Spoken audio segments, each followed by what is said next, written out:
Assassinat, exécution de masse, torture. Les top 5 des régimes les plus sanglants d'Afrique.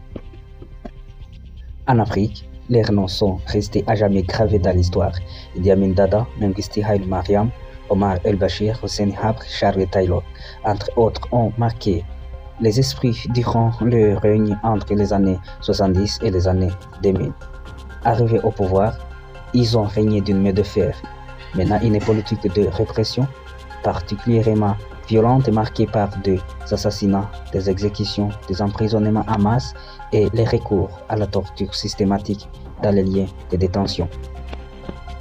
Dans cet article, nous reviendrons sur ces dirigeants dont les règnes ont été particulièrement sanglants avec des descriptions ici des rapports établis par des organisations de défense des droits humains. À la première place, nous avons Idi Amin Dada, Ouganda. Il a régné entre les années 1971 et 1979.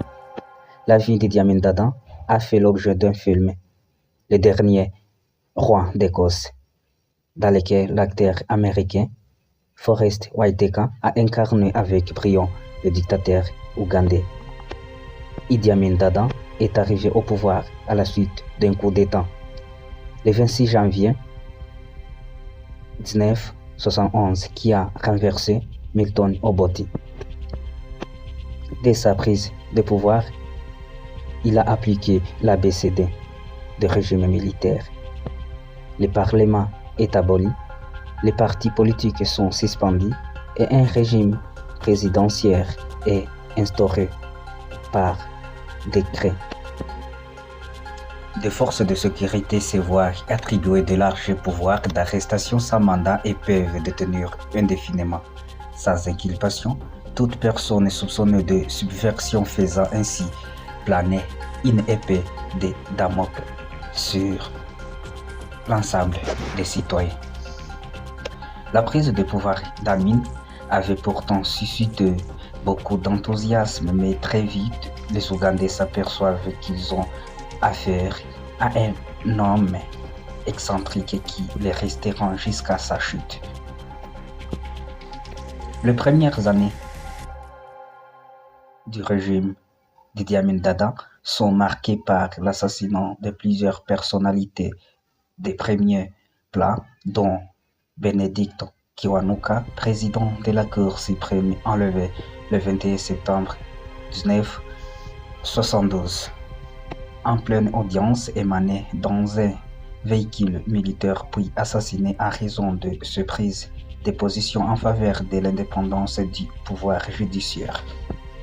De nombreuses autres personnalités sont également assassinées. Amin Dada introduit les exécutions publiques pour les personnes soupçonnées de vouloir les renverser.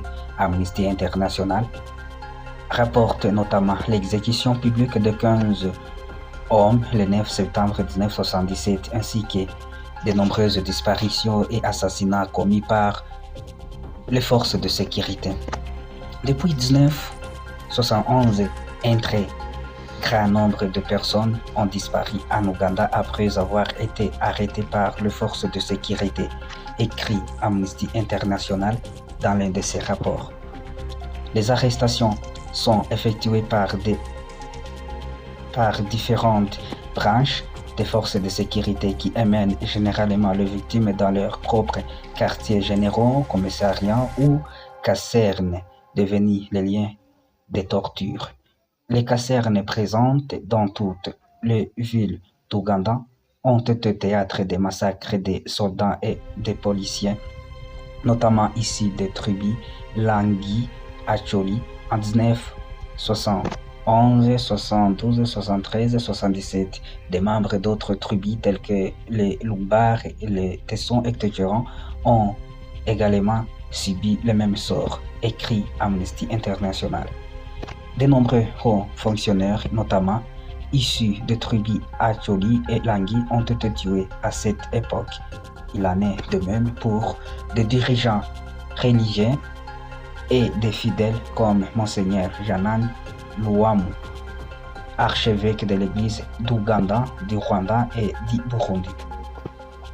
En octobre et novembre 1977, environ 400 chrétiens de la région de Massacre, principalement des catholiques dont 37 catéistes, ont été arbitrairement tués ou arrêtés par des soldats.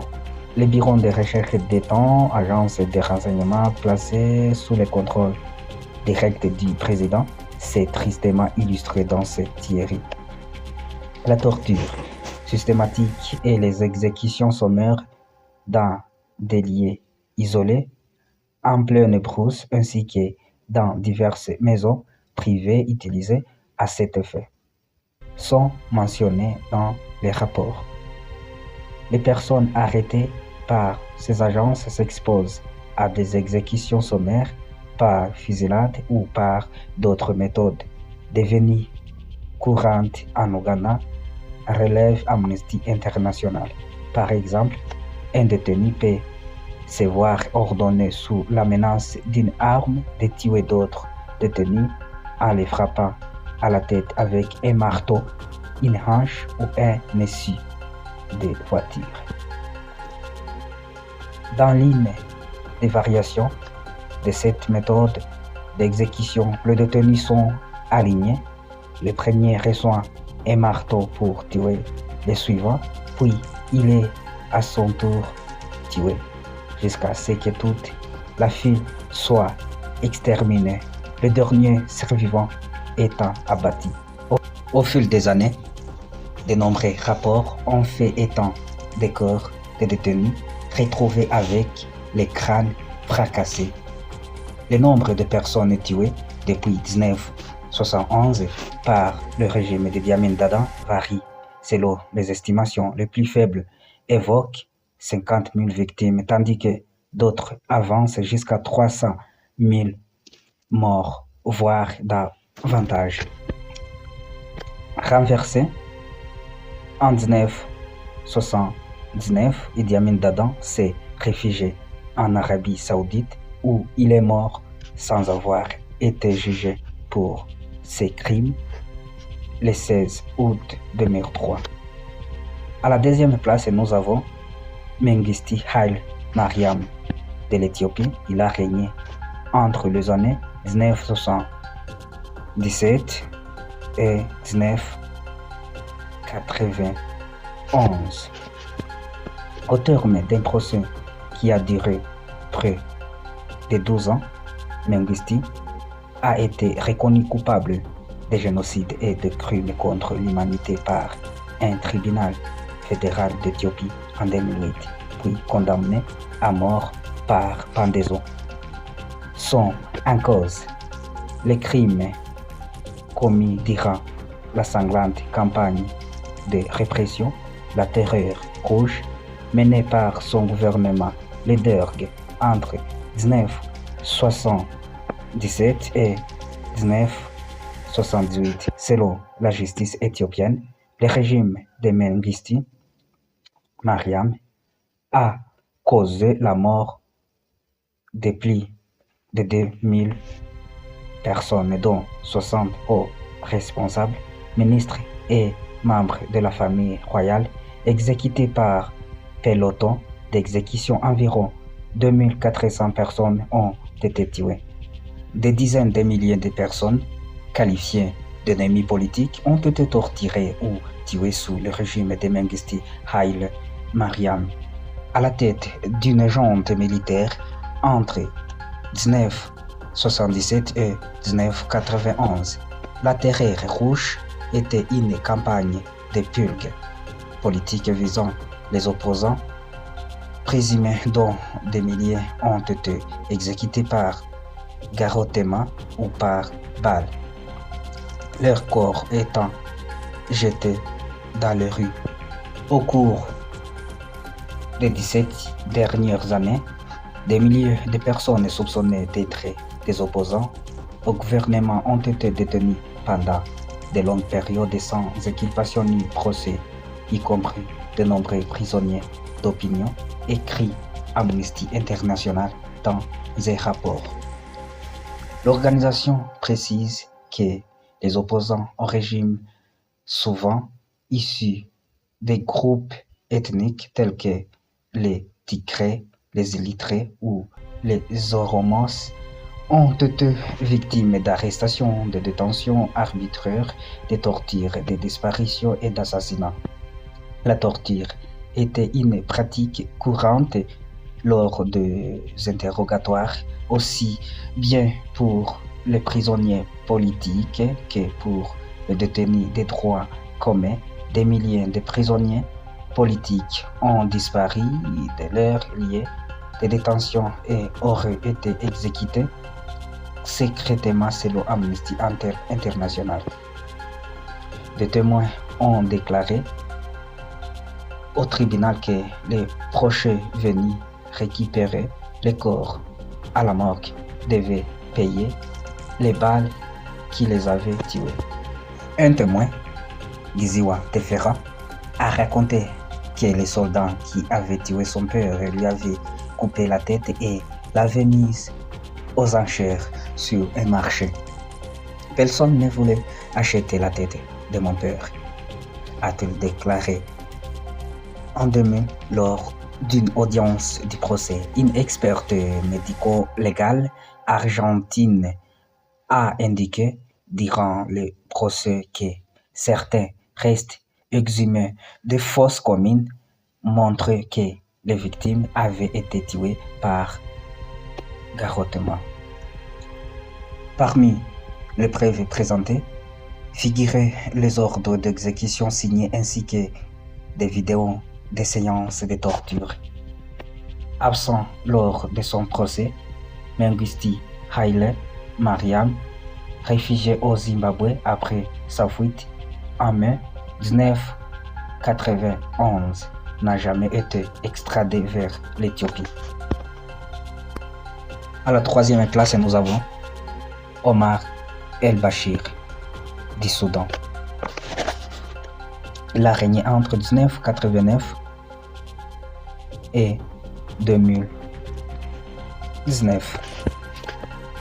Son règne au Soudan était marqué par une guerre civile dévastatrice ainsi que par les conflits au Darfour, où des dizaines de milliers de personnes ont été tuées entre 2003 et 2008. Omar el-Bashir est arrivé au pouvoir à la suite de coups d'État militaire en 1989 et a dirigé d'une main de fer ce qui était jusqu'en 2011 le plus grand pays d'Afrique. Lorsqu'il s'emparait du pouvoir, le Soudan est déjà plongé dans une guerre civile de 21 ans opposant le nord et le sud du pays, ces derniers étant devenus depuis un État indépendant. Omar el-Bashir est accusé de génocide, notamment pour avoir voulu éliminer des membres de groupes ethniques Four, Masalit et Zangawa, en les soumettant à des conditions d'existence susceptibles d'entraîner leur destruction physique. Il est également poursuivi pour crimes contre l'humanité, meurtre, extermination, transfert forceux, viol et torture, ainsi que pour crimes de guerre en raison des attaques menées par des troupes contre des civils au Darfour. Renversé en 2019, l'ancien dirigeant soudanais, visé par plusieurs mandats d'arrêt de la Cour pénale internationale CPI pour crimes de guerre et crimes contre l'humanité, est détenu au Soudan depuis sa chute. À la quatrième place, nous avons Charles Taylor de Libéria.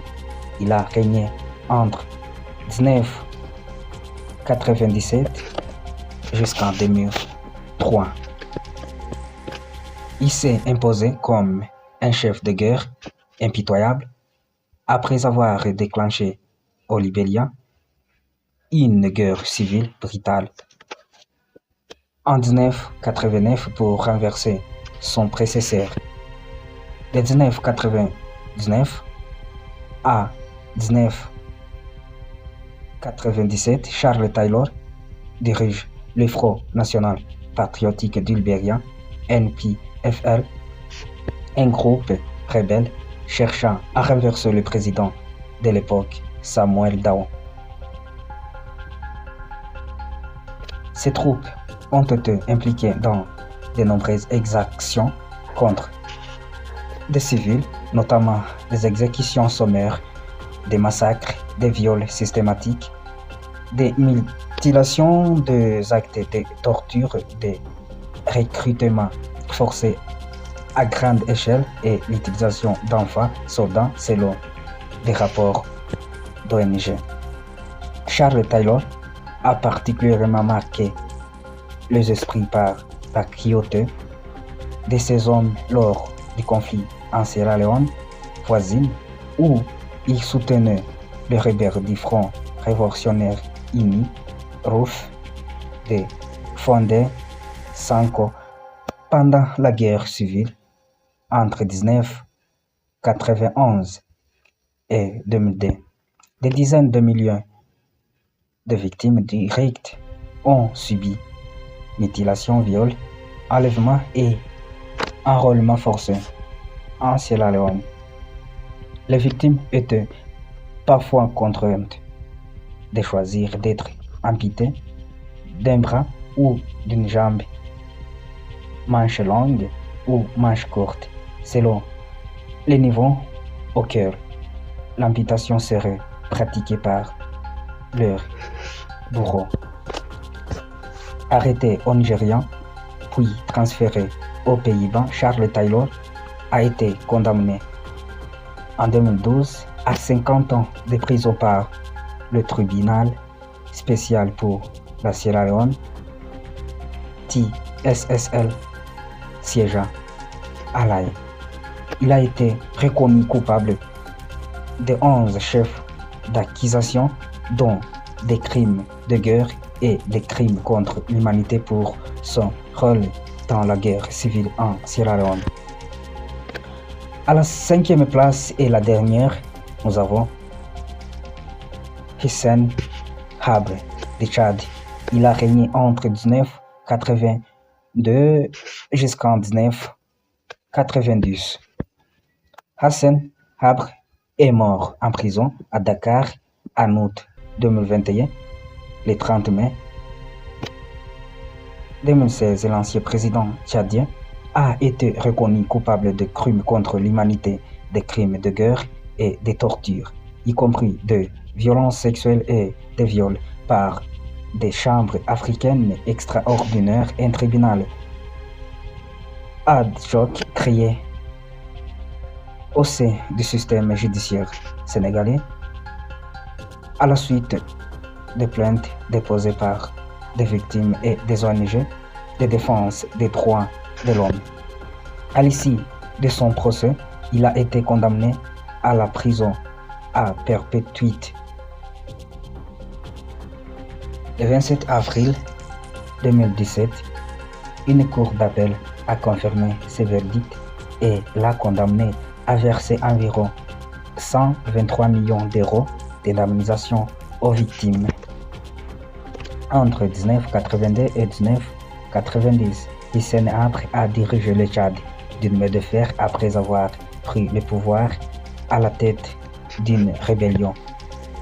Son régime a été marqué par une répression féroce orchestrée par la tristement célèbre Direction de la documentation et de la sécurité DDS, l'agence de renseignement. Une étude de 714 pages menée par Human Rights Watch, à laquelle a participé Reed Brody, a documenté la responsabilité de Habré dans des assassinats politiques systématiques, des actes de torture ainsi que des milliers d'arrestations arbitraires. Il a attaqué périodiquement la population civile et divers groupes ethniques, les tuant et les arrêtant en masse lorsqu'ils percevaient leurs dirigeants comme une menace pour le gouvernement, affirme le rapport de Human Rights Watch. Reed Brody surnomme les chasseurs des dictateurs, écrit dans son livre La traque d'Hissène Habré.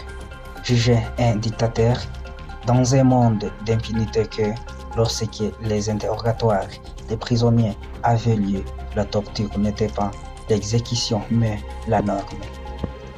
Il décrit notamment la méthode dite Arbata-Char, qui consistait à attaquer les membres des prisonniers dans les dents pour couper la circulation sanguine, entraînant souvent une paralysie permanente. D'autres prisonniers avaient la tête coincée sous une plaque et recevaient des décharges électriques ou étaient torturés par noyade. Une commission d'enquête mise en place au Tchad après la fuite des Habre vers le Sénégal en 1990 a estimé environ 40 000 le nombre de personnes tuées pour des motifs politiques et après 200 000 les camps de torture durant ces 8 années de pouvoir. Merci de nous avoir prêté une oreille attentive. Nous vous demandons de vous abonner massivement et activer la cloche de notification pour ne rien rater. À la prochaine. Bonne suite.